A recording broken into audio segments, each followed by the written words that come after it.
Good evening. Welcome. Wanted to thank everyone for coming on this beautiful evening in this amazing theater. And I really wanted to start off by thanking the School of Visual Arts for donating this space to us. Of course, we'll be hearing in a moment from our presenter, Deborah Rogers, founder of the Energy Policy Forum, and I just wanted to thank her in advance for joining us. And as you know, tonight we're going to hear about fracking. You know, we've heard a lot about the environmental impacts, but not so much about the economic impacts. And that's the other side of the story, the one that needs to be told so that we have an answer to those in the industry and the public relations teams who say that hydrofracking is the silver bullet that will jumpstart our New York state economy and turn around lives of residents in depressed towns, not just in America, but across New York State. But we're going to hear that the other side of the story is that fracking isn't an energy revolution, but a market bubble. And to be sure, the premise of the industry's economic argument, namely that upstate is crying out for the alleged economic boon of fracking, is false. There really is no upstate or downstate divide on the issue. Towns, counties, land trusts, citizens throughout the state have spoken out against fracking, and the polls show that. The state, thankfully, so far, is listening. After sustained pressure from everyone here, from our elected officials, from advocates across the country, Governor Cuomo's administration took a positive step. In this past February, in the fight against hydrofracking, pursuant to request made by the Commissioner of the State Department of Health, the State Department of Environmental Conservation announced that it would delay the finalization of its environmental impact statement on hydrofracking until the ongoing study of the potential health impacts is completed. But we need to do more. We need to stop fracking in its tracks. So, on to Deborah. Deborah Rogers is the founder of the Energy Policy Forum, a consultancy and education forum dedicated to policy and financial issues relating to shale oil and gas and renewable energy. She began her financial career in investment banking in London. She later returned to the U.S. as a financial consultant for several major Wall Street firms before striking out on her own as an entrepreneur. She made award-winning artisanal cheeses, among other things. She lectures on shale gas economics throughout the U.S. and abroad, and is really the go-to authority on the topic for radio, television, print, and online media. She is a terrific resource for everyone who opposes fracking. Earlier this year, she was appointed to a three-year term on the U.S. Extractive Industries Transparency Initiative, an advisory committee within the U.S. Department of the Interior. And this May, she testified by invitation before the U.S. Senate Committee on Energy and Natural Resources. We're very lucky to have her here this evening, and I want everyone to give it up for Deborah Rogers.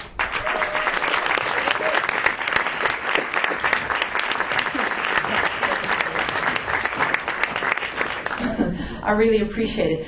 I am going to cover a tremendous amount of information in a very short period of time and then open it up, and I will stand up here and answer your questions as long as you have them. But hang on for the ride, because we're going to get started here, and we're going to move quickly. So, earlier this year in February, Energy Policy Forum issued a report called Shale and Wall Street, Was the Decline in Natural Gas Orchestrated? It is my contention that shales should have come unraveled. They're coming unraveled as we speak, believe it or not. But they should have come unraveled after the economic downturn, and they didn't. And the reason that they didn't is because a number of the large Wall Street investment banks, I call them the usual suspects, the Goldmans, the Bank of America, Merrill Lynch, etc., saw an opportunity to substitute essentially the fee generation that they had been getting off the mortgage-backed securities, derivatives, and other products. And they substituted shales for that. Shales then became the #1 profit center at these banks after the economic meltdown. And we're going to talk about that and then go into some of the reasons, some of the fundamentals. So essentially, it was interesting what the banks did, at least to my mind. They basically used the same playbook that they had used with the mortgage-backed securities, the lead up to the mortgage-backed securities crisis.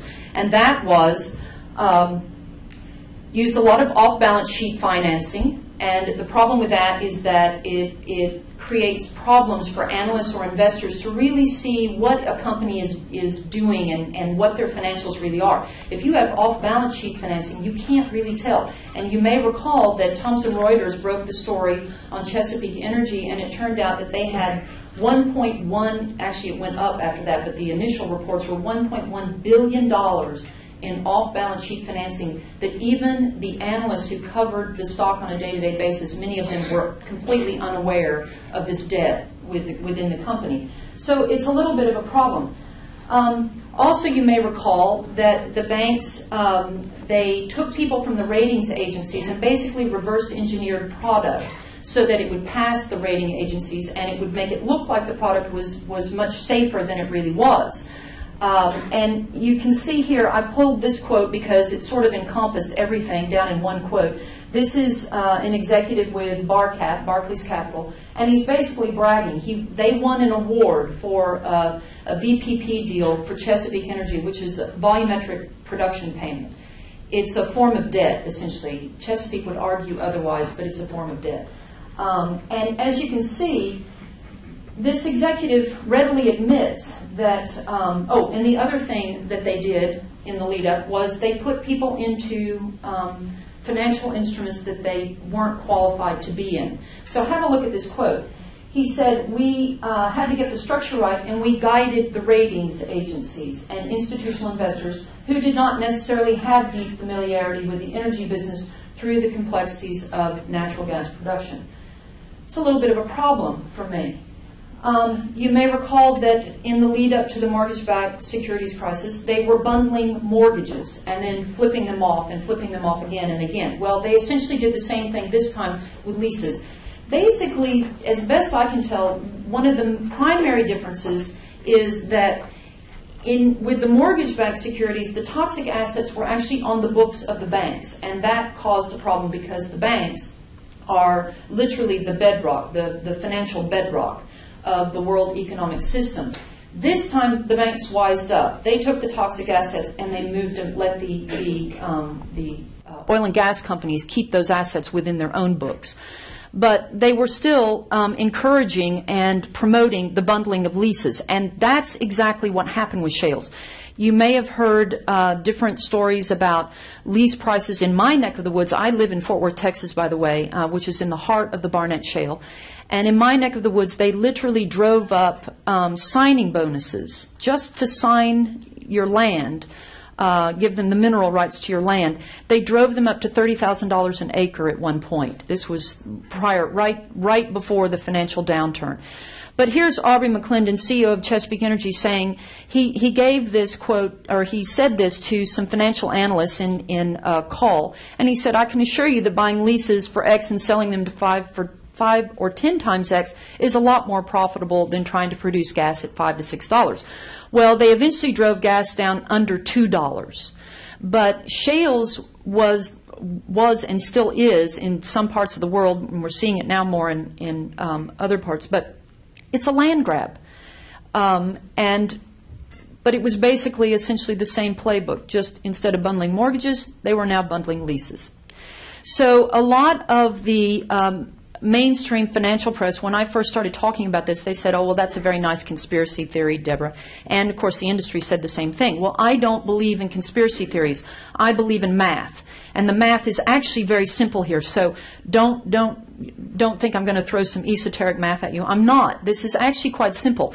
There's some primary metrics that analysts and investors use to assess the health of an oil and gas company. And one of those primary metrics is production growth. And when you listen, if you were to get on and listen to an analyst call transcript where the analysts all get on and they listen to the corporate management tell them, you know, it's kind of their cheerleading rah-rah speech, the first thing those companies will tell these analysts is, you will be glad to know that we grew production X percentage year over year.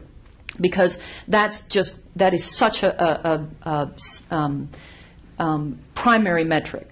So you can take the existing production, which is a number that anybody can Google and you can come up with it, and then you can add on these production targets. And the investment banks, the analysts, they put these production targets on these companies, and these companies will jump through all sorts of hoops in order to meet these targets, because if they don't, then the banks will downgrade their stock, and that gives them all sorts of problems raising monies in future. You want to keep that growth in your stock. You want to keep those analysts keen on your stock and keep them promoting it out in the field through their army of stockbrokers, basically.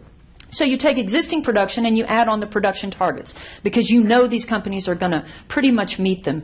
And that's going to give you some sort of significant number. Now, I identified this just casually back in 2010.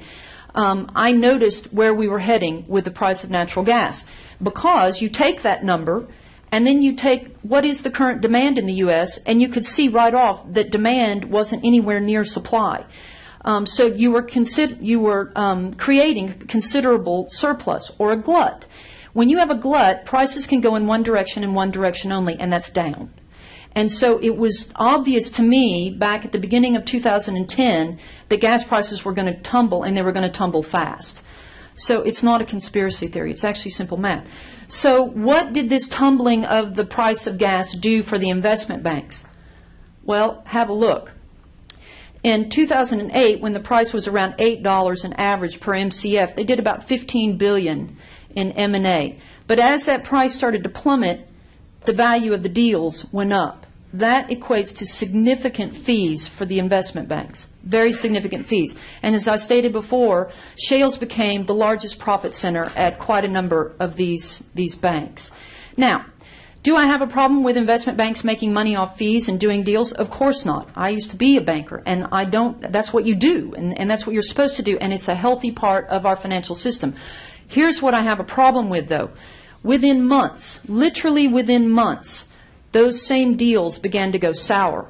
Now, there's no way, if you're doing proper due diligence, and I assure you that they were, there's no way that those bankers did not know that those underlying assets were problematic.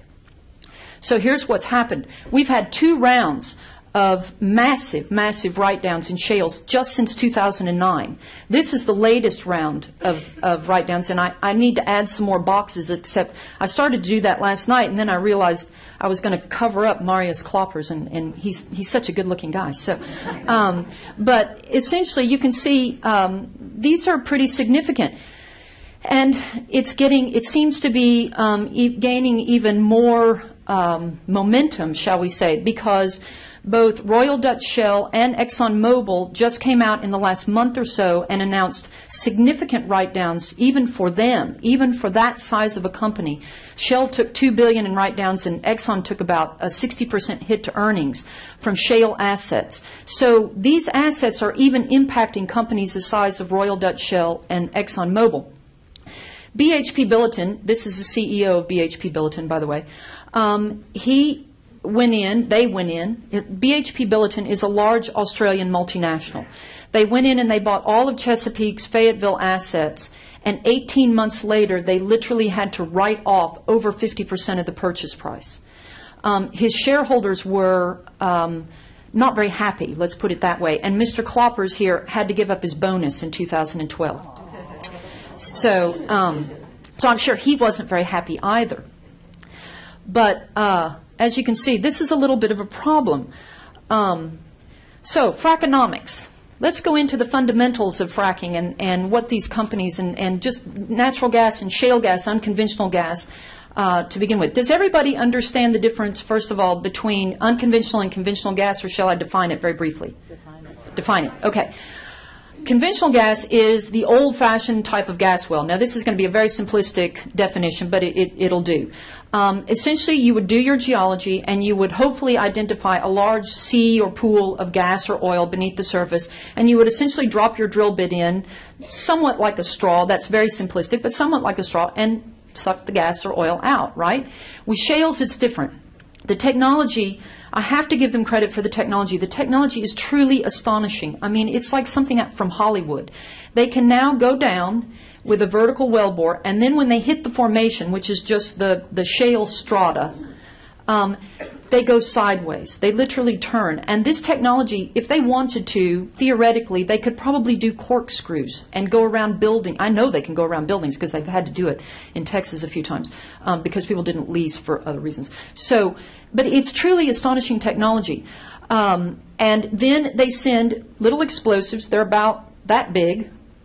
And they send them down into the wellbore, and they perforate the steel pipe and casing, and they fracture, they explode the rock underground, and that releases the gas. Now, over time, those shales, because you know what shales look like, they're just kind of flat, you know, and they're like levels. As you pull that gas or oil out, those shales tend to collapse in on themselves. And that's when they go in and they do what they call refracking. You may hear industry talk about refracking. Now, they went in and they did refracking in a very big way in the Barnett in 2009. And you'll be very pleased to know that it didn't increase production in a meaningful way at all. It was just extraordinarily expensive. So industry likes to throw this out and talk about refracts and all this and how wonderful they are. They're not wonderful. They have not been able to make much money off of them. It sounds flashy, so they use it a lot. So let's go in and kind of look at shales and the fundamentals of shales. Oh, I didn't finish my definition, did I? Yes, I did. Unconventional is just basically horizontal drilling with the hydrofracture stimulation. Sorry. Okay, I do a lot of these, and sometimes I kind of just go. So the first question I'd like to ask is, why are shales so hyped? Because I've never seen an investment in my 25 years in the investment world so hyped as shales.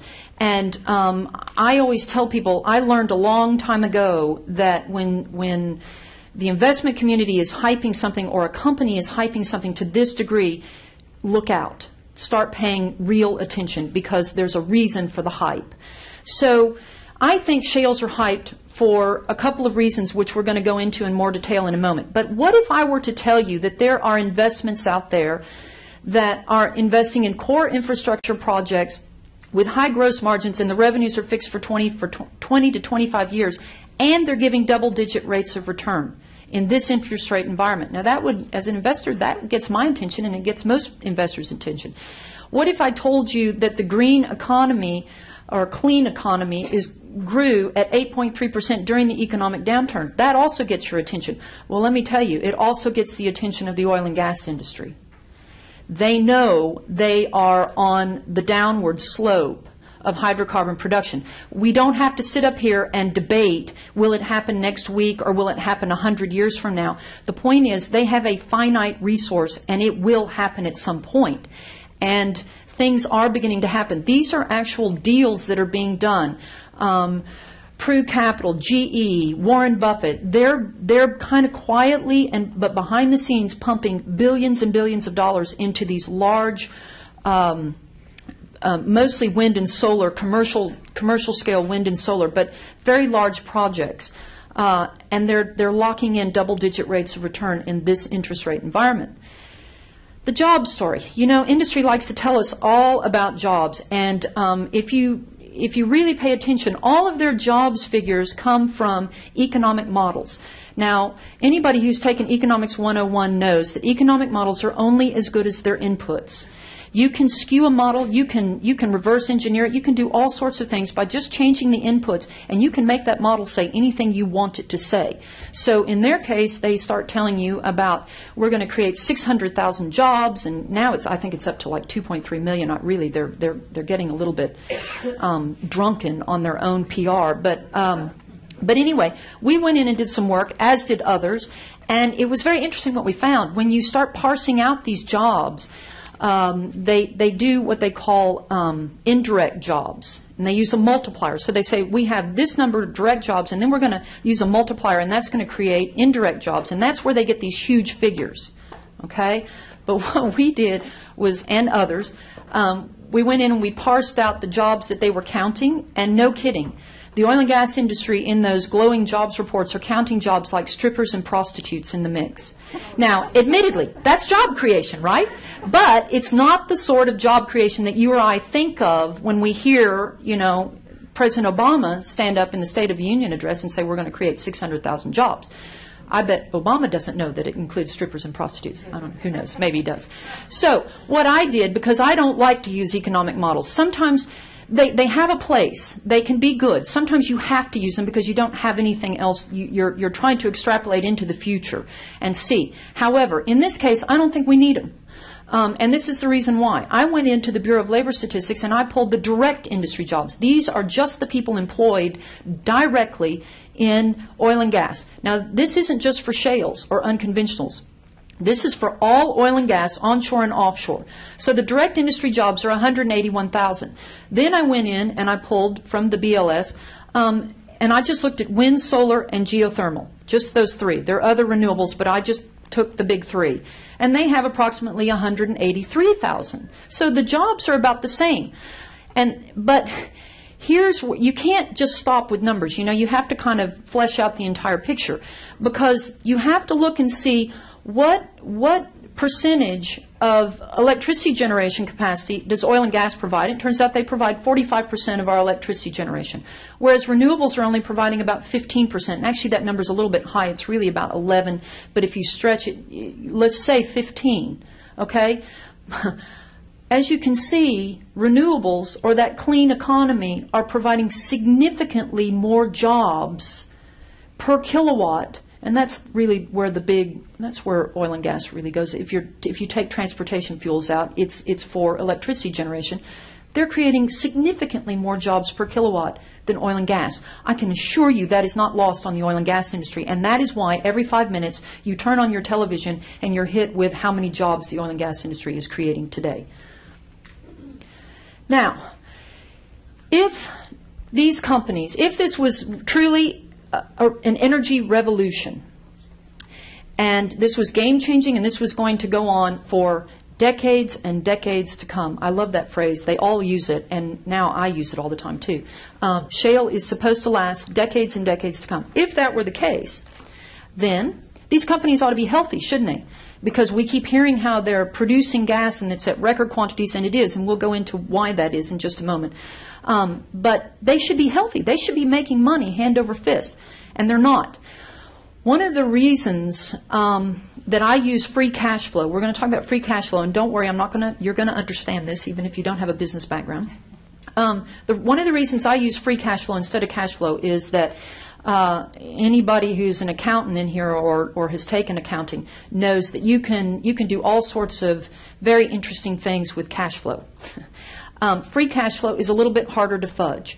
I'm not saying it can't be fudged, but it's much more difficult. You can't use as many creative combinations, let's say. So let's look at, I took a universe of 5 shale companies, and I took these companies because, for 2 reasons. They are almost exclusively just in shales. There's no offshore operations, so you don't have to muddy the waters. Like, it would be very difficult to figure out with Shell or Exxon because they have so many other types of operations other than just shales. These companies basically just do shales. In addition, they're onshore, and I picked them because they were in different shale plays, so that someone couldn't come back to me and say, well, that's true for the Barnett, but it's not true for the Bakken. Yeah, it is. So let's look at this. This is their capital expenditure. In red, this is how much money these just five shale companies have spent $56 billion in capital expenditure since 2010. This is how much money they've made in free cash flow. It's negative. In fact, it's worse than negative. As you can see, it's dropping each year. It's getting worse and worse. So they haven't even made $1 for $56 billion in capital expenditure. In fact, they're losing significant monies.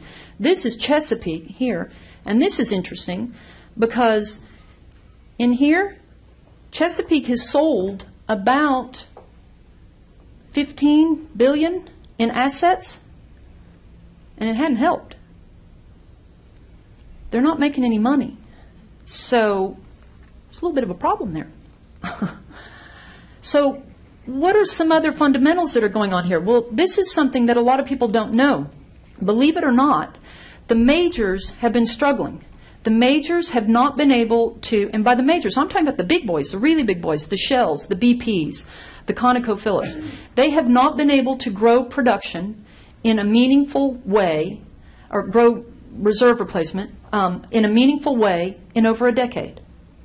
In fact, ExxonMobil in 2012 announced their reserve replacement ratio, and let me very briefly go into what that is. Basically, if you're an oil and gas company, you remember we talk about the primary metrics? Well, this is another one. You want to be able to show that the production that you're selling off, because you have a finite resource, the production that you're selling off, you're replacing. And you want to show that you're replacing a little bit more, hopefully, than what was sold off and used up.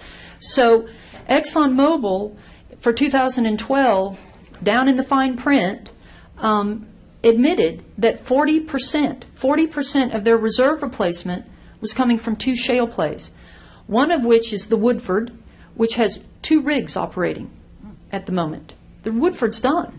It's over, basically. And the other is the Bakken.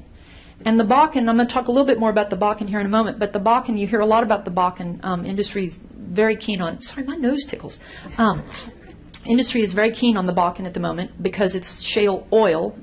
I'll go into that. In fact, I came out in 2010. Somebody asked me about shale oil when they first announced they were going to do it, and I said, here's what I think. I'm a girl, so I can say this. Shale oil is a shale gas makeover. It's the same girl, different shade of lipstick. And I was right. So the majors have been struggling. And they're not able, they're relying pretty heavily now, apparently, much more heavily than even I thought and some of my colleagues, because I didn't believe what I read, and I sent it off to some geologist friends, and I said, did I read this correctly? And they were like, oh my God, I had no idea that Exxon was counting that heavily on shales for reserve replacement. So you can see it's getting harder and harder to find hydrocarbons, and so now they're trying to convince us that what they found in shales are cheap and abundant and are going to last us decades and decades to come, when in fact they're not. Recovery efficiencies. What that means is when in the old-fashioned conventional type of wells, you could, like I said, you'd do your geology, you would identify your sea or pool of gas, and you could put the drill bit in, and you would recover typically 75 to 80% of what was down there, gas or oil in place. With shales, it's averaging 6.5%. So when Terry Engelder gets up and talks about the gazillion, quadrillion feet of natural gas in the Marcellus, ask him about that 6.5% of it that he's going to get out. Energy return on energy invested. This is another thing. Hydrocarbons are not cheap and easy to find anymore, in spite of what they're telling us about shales. This is a simple ratio that the industry uses and other scientific entities use to determine how much energy have we expended in order to get energy out. And so in the early days of crude, you would expend about 1 barrel of crude to get 100 barrels out. That's what that 100 to 1 means. Today, you expend about 1 barrel to get 11 barrels of crude out, and this includes offshore and so forth. Tar sands, 1 to get 3 barrels out. Shales, we're still doing the work on it, but it looks like it's going to come in at about 4 to 5 to 1. So these are not efficient fuels to pull out of the ground. We're having to expend an enormous amount of energy itself just to get this stuff out of the ground. And that's a problem at some point, if not now. Externalities. There are quite a few externalities. We're still working on some of these. But this one, I love these. They're kind of my favorite. Road damages.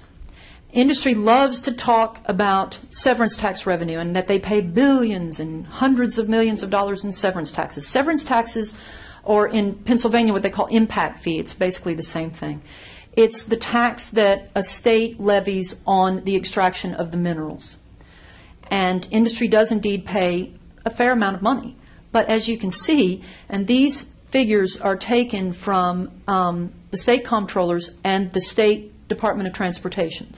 As you can see, in Texas, and this is for all onshore and offshore oil and gas in Texas, we took in $3.6 billion, but our road damage just from shales in the Eagle Ford, the Barnett, and the Permian, and the Haynesville are estimated to be $4 billion.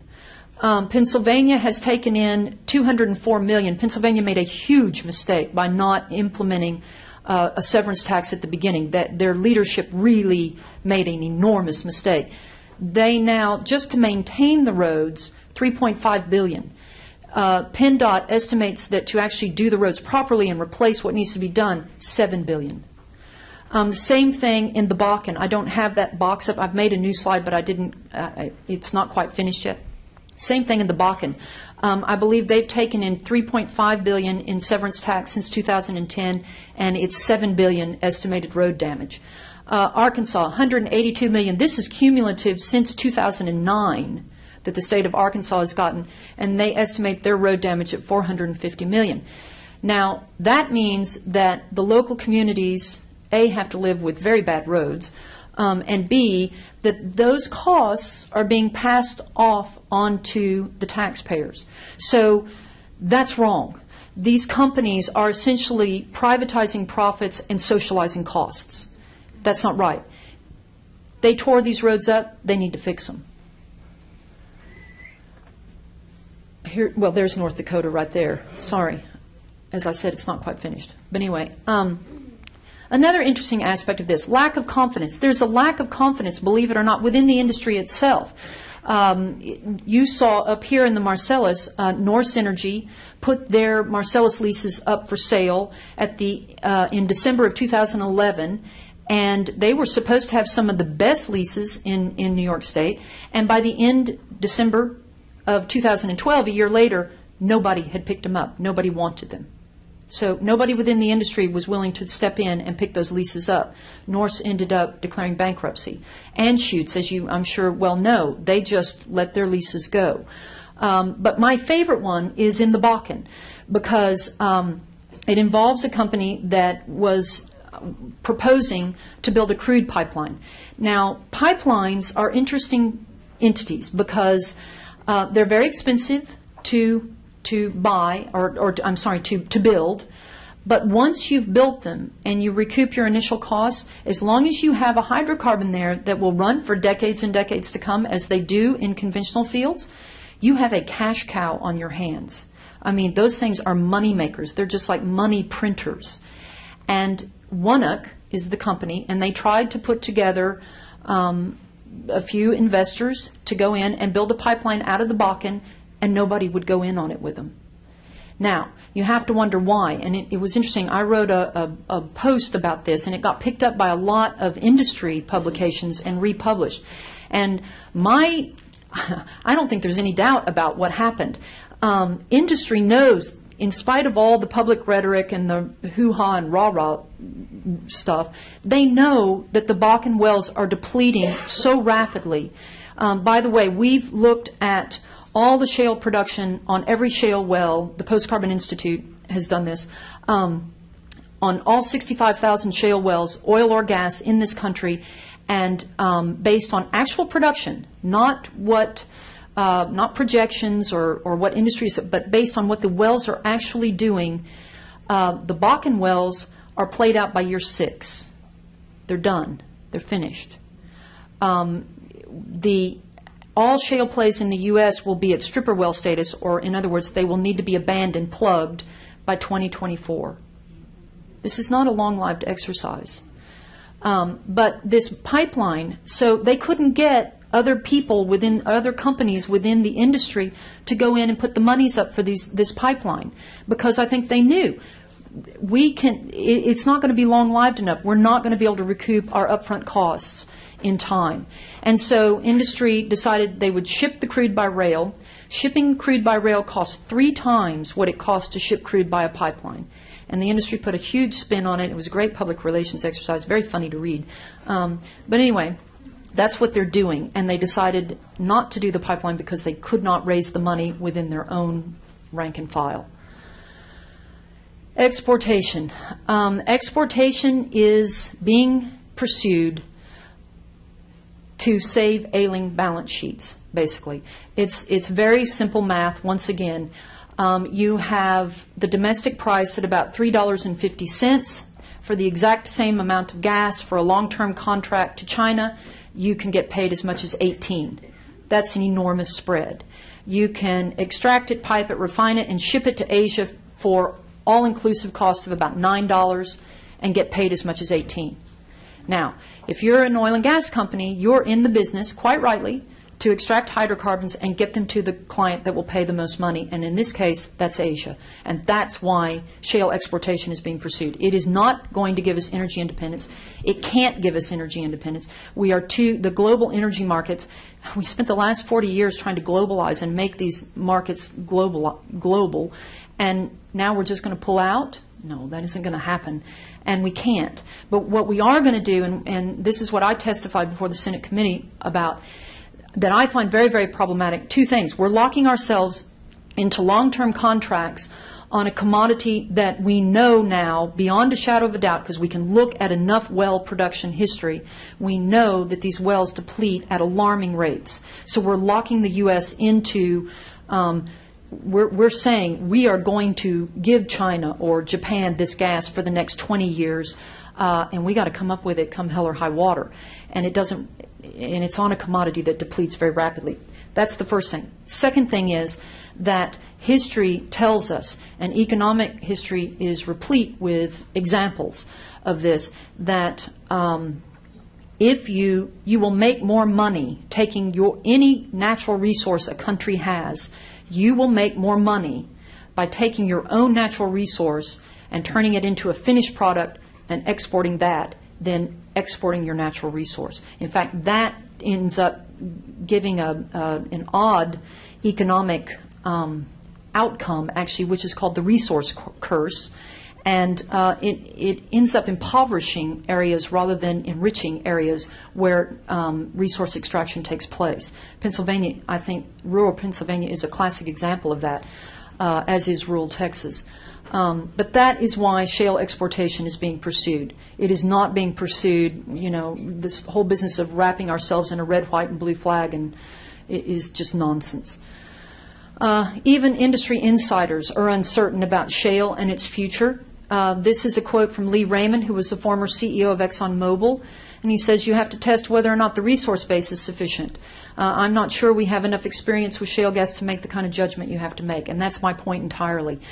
We are locking ourselves into long-term contracts on a commodity that depletes very rapidly, and it doesn't look like the resource base is going to be sufficient. And then John Hofmeister, to sustain growth, companies will need to drill many wells at a rate far beyond the capacity of the industry at present. And that's the truth. If you look at what you would have to, the number of wells that would have to be drilled, basically Post Carbon ran these numbers and found that in the Marcellus, and I hope I'm going to get these numbers right because I'm doing this off the top of my head, but in the Marcellus, you basically need to drill something like, I think it's like 600 wells a month just to keep production growing. Just to keep it flat, you need 7,000 wells. That can't be right. You need 7,000 wells for the U.S., excuse me, at a cost of $42 billion per annum just to keep shale production flat. The industry can't drill that many at present. They don't have the capacity, and that's what Hofmeister is talking about. But that's what it's going to take. By the way, almost every shale play in the U.S. is already in decline. I don't know if you know that. The Marcellus peaked about 6 months ago, maybe 7 months ago, and it plateaued, and that's the sign that it's about to go down. And I bet if we go back and look at the numbers now, you'll start seeing that it's in decline. The Barnett, the Fayetteville, the Haynesville, the Bakken. The Bakken's interesting because it's their poster child. The Bakken per well production peaked in June of 2010, 3 years ago. Now they have more than doubled the number of wells in the Bakken since that time. And see, this is the treadmill that we talk about, because just to keep it looking like shale is this great game changer, they have to go engage in a frenzy of drilling. And eventually that catches up with them, because the older wells deplete so quickly that it doesn't matter how many new wells they bring online, they can't keep up with the decline in the older wells. So when you hear industry say, well, the Bakken production's been moving up, well, yes, it has, but it hasn't been moving up in per well production. And that's really what you need to look at. And the only reason it's moved up, if you just say the production has moved up, is because they've added considerably more. They've more than doubled the number of wells. But if you look at per well production, it's going in the opposite direction. This is a classic example. This is my hometown. This is a classic example of this. In 2008, the city of Fort Worth told us we were all going to be shale-yonaires. I'm not kidding. Shale-yonaires. Mailbox money, they called it. And they did indeed take in $50 million in gas drilling revenues off 44 wells. And it did appear that we were going to be shale-yonaires to most people. But by 2012, this number, and by the way, it had dropped pretty steadily the entire time. This number was down to 23 million. Only now we have 400 wells. So the number of wells increased tenfold, and the revenues fell. I can give you example after example after example after example of this very thing. And you pick a play, any play, and I'll give you an example. That's the problem with shales. So if you're counting on long-term revenue generation from this, it isn't going to happen.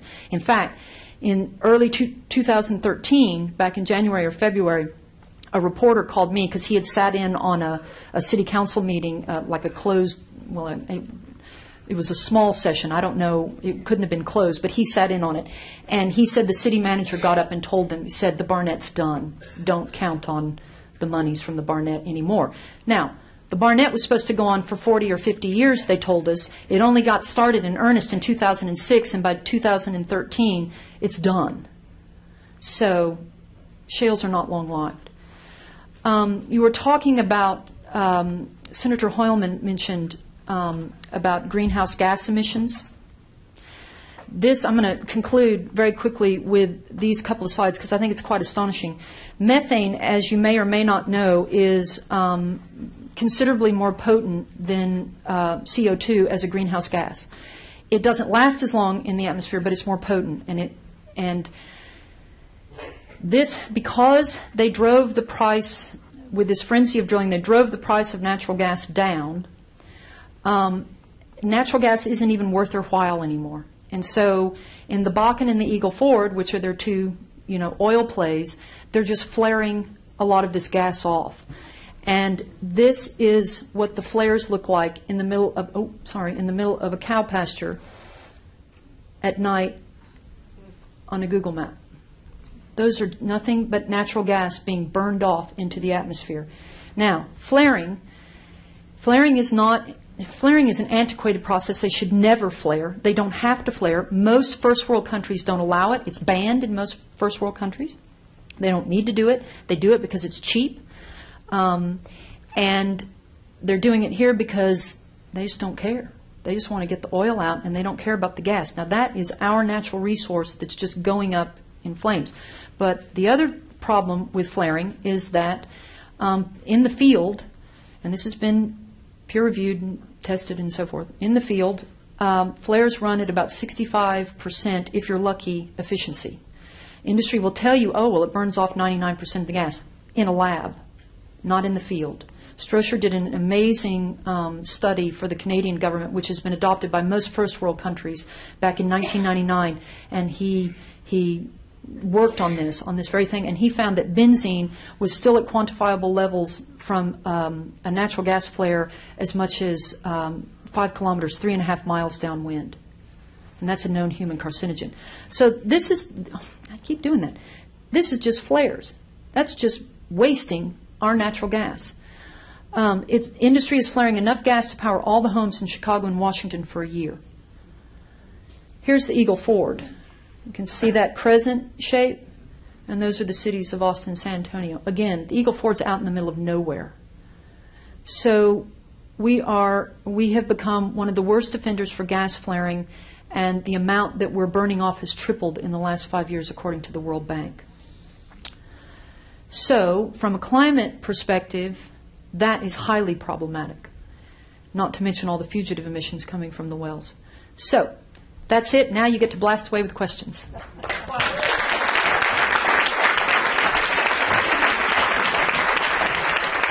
Thank you. Thank you so much, Deborah. That was really, really interesting. I wanted to note the website for folks because Deborah and her research requires assistance from people like you and me. So I hope you'll consider going to energypolicyforum.org and making a contribution.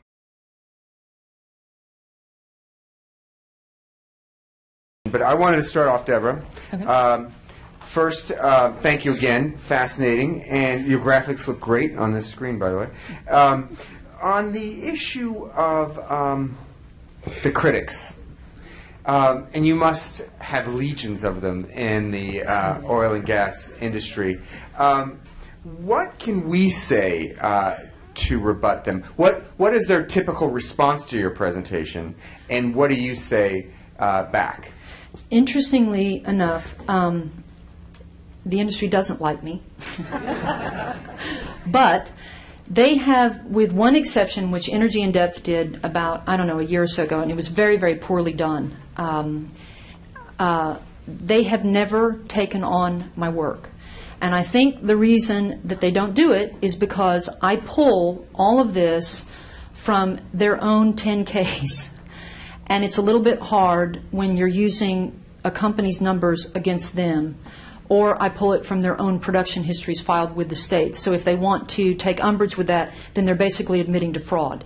And so it's been interesting to me because the only, basically the bulk of the criticism from industry against me has been personal attacks. She's a goat farmer. She's an ex-model. Like, I'm supposed to be ashamed of that? Okay. Well, she's this, she's that. Funnily enough, I was sitting at dinner one night in Texas, and I had been on MSNBC the day before and talking about fracking, and apparently I upset Aubrey McClendon, so he asked to go on the next day. And he got on there and he started ranting and raving. Apparently, I didn't see it. I just got about 1 million emails and texts all of a sudden while I was eating. And it was very funny because apparently he got on there and he said, "Who are you going to believe, some goat farmer from Fort Worth or me?" And I thought, this is great. He just made me 1,000 times more famous than I ever should have been. I mean, it was just great. So it has been interesting. It's been all character assassination, but virtually no criticism of my work. The other thing I'm proud of is that they have been invited to be on panels with me, and they won't come anymore. Wow. I think that's... And if I could just ask, yeah. If I could ask one more question. You know, when you showed the profits basically in the negative for the big petrochemical gas and oil companies, where are the shareholder lawsuits over this? Well, there are some. Actually, there are. There are quite a number of class action suits, particularly against Chesapeake at the moment. There's some very interesting things happening. In fact, Trillium Asset Management, just yesterday somebody sent me their press release, and they have now dumped all the stock in Range Resources because they said that Range was contemptuous, essentially, of the shareholders, of which they were one large institutional shareholder. So it is happening, and there are things like that going on. Great. Yeah. Some questions now? Yes. Sir. Grab my water here. Okay. By the way, just a quick note. New York has no severance fees, so if, for whatever reason, fracking does get started here, we're going to be like Pennsylvania. They're just going to destroy our roads and the rest of the environment and not even pay for it like they do in every, in other states. At least they charge them. But, talking about, I think the main attraction of this presentation for a lot of people here is because here in New York City, just about everybody is against fracking. The concern I've got is that while it's wonderful to, to be opposed to fracking and to fight for the fracking ban, we got to think about what we're going to do instead. We have alternative technologies like ground source heat pumps that, according to Columbia, could heat and cool 800,000 of the buildings in New York City alone. And in this state, that's about 50% of our gas is used for residential purposes. Mm-hmm.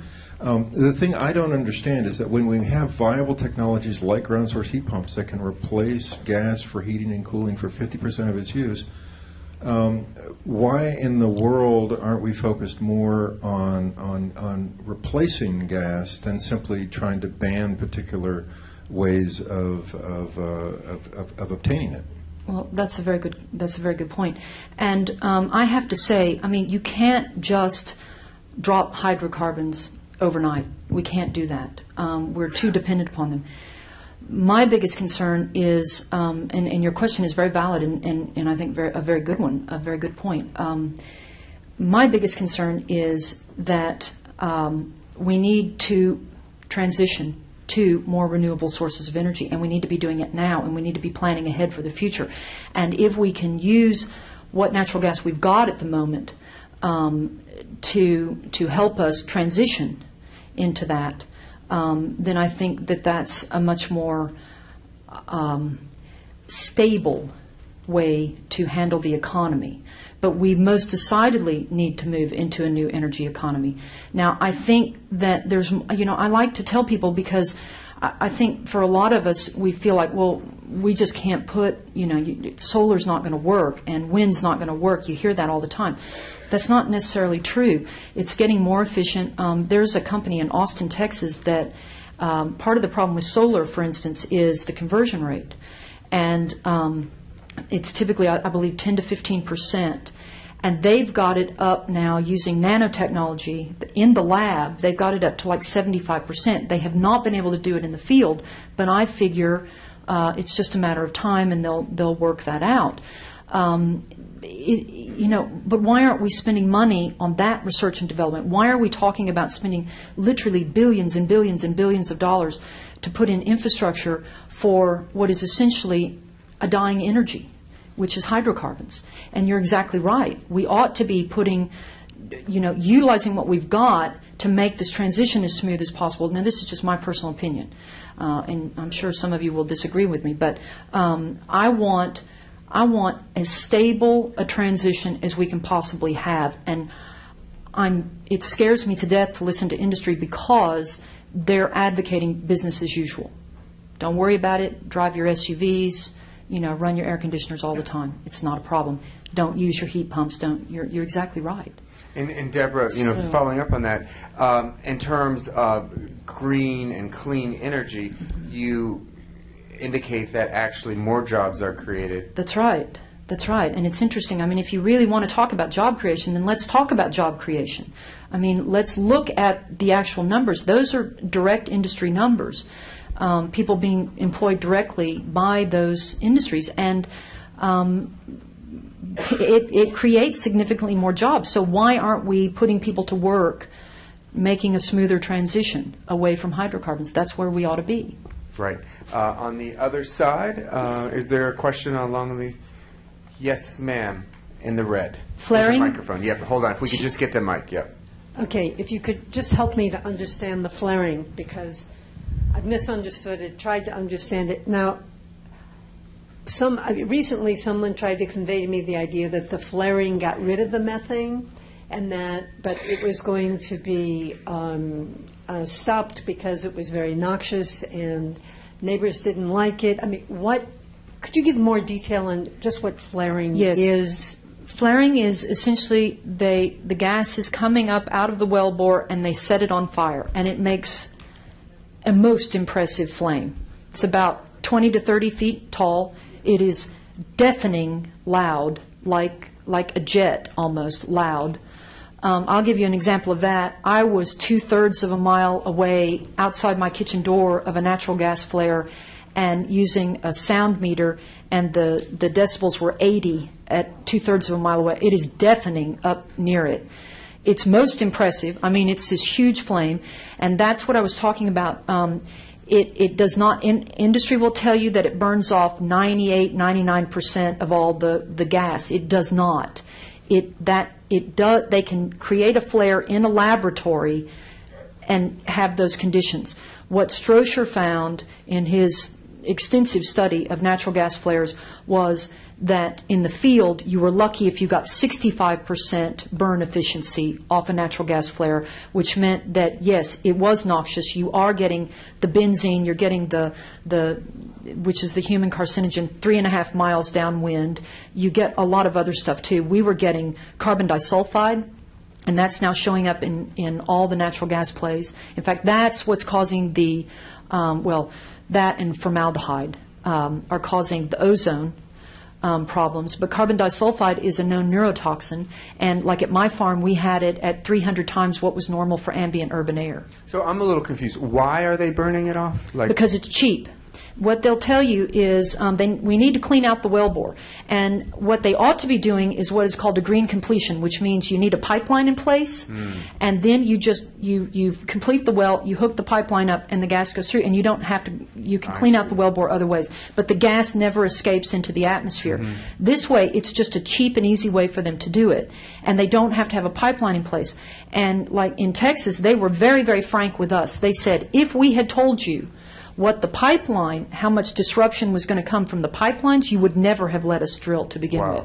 So they go in and drill, and then you can't stop them from disrupting everything to put in a pipeline because they say, well, we've spent all this money, now we have all these wells, you have to let us hook them up. But in the meantime, they flare the gas off. And another use of Google Maps, which I never knew. Yeah.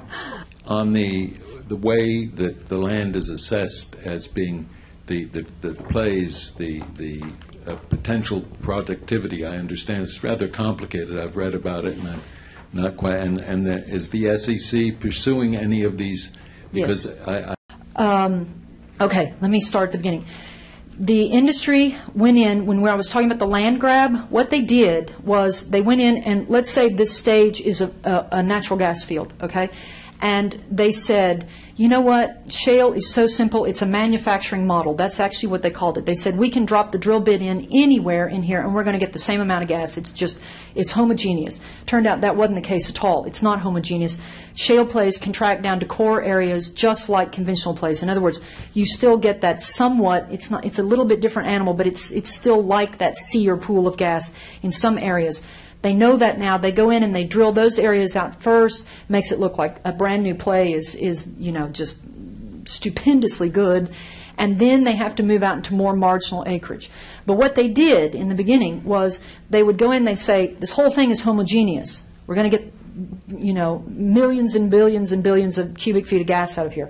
And so they would drill up a handful of wells and they would pronounce it, wonderful, and then they would flip those plays to kind of the next sucker. That's what happened to BHP Billiton.